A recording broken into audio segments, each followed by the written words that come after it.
আসসালামু আলাইকুম। আবারও চলে এলাম আজিজুল ভাইয়ের কাছে। কিন্তু আজকের আজিজুল ভাইয়ের কাছে আসাটা ছিল হঠাৎ করে এবং খুবই ইমার্জেন্সি একটা কাজে। দেখতেই পারতেছেন নতুন গাড়ির বকেট চেঞ্জ করার জন্য কাজ করতেছে আজিজুল ভাই। এখন কথা হচ্ছে মাত্র ১২ মাস গাড়ির বয়স। কিন্তু কেন বকেট চেঞ্জ করতে গেলাম? সবই ভাই কপাল, বুঝছেন? সবই কপাল। একটা গাড়ি আসলে একেকটা ছেলের কলিজা থাকে এবং এই কলিজায় যদি কারো হাত লাগে তাহলে এই কলিজা পুড়ে ছারখার হয়ে যায়। প্রতিদিনকার মতো সকালবেলা অফিসে যাওয়ার সময় যখন রাস্তায় একটি মোড় ক্রস করতে যাই, তখন রাস্তা ছিল একদম ফাঁকা। সময় ৭:৩০ বা ৭:২০ এরকম।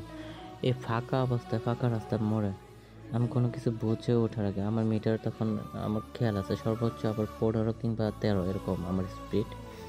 তো এই আচমকা মোড়ে হঠাৎ করে মানে শুধু দেখলাম যে একটা বুলেটের মতো কি একটা আসলো। মানে অটো। আর কোনো কিছু বোঝার আগে অটো একদম সজোরে ধাক্কা মেরে আমাকে একদম উড়ায় আমাকে বাইক সহ নিয়ে দূরে ফালায় দিল।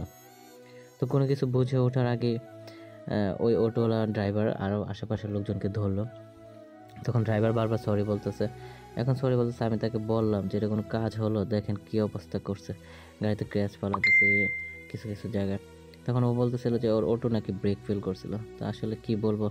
এখন একে হচ্ছে অটো হচ্ছে অবৈধ। দ্বিতীয়ত হচ্ছে তাদের নাই কোনো ব্রেকিং কোনো সিস্টেম ভালো। ব্রেক ধরে এই জায়গায় যায় আরও 1/2 কিলোমিটার। তো এই আজকে এই অটোর জন্য আমাদের আসলে চলাফেরাটা খুবই, খুবই বিপজ্জনক হয়ে উঠেছে। যাক আলহামদুলিল্লাহ অল্পতেই গেছে, শুধুমাত্র বকেটটা গেছে আর ছোটোখাটো কিছু স্ক্র্যাচ পড়ছে আর নিজেও ডান পায়ে অনেক ব্যথা পাইছি। তারপর অল্প দিয়ে গেল, জীবনের প্রতি বড় একটা ফাড়া।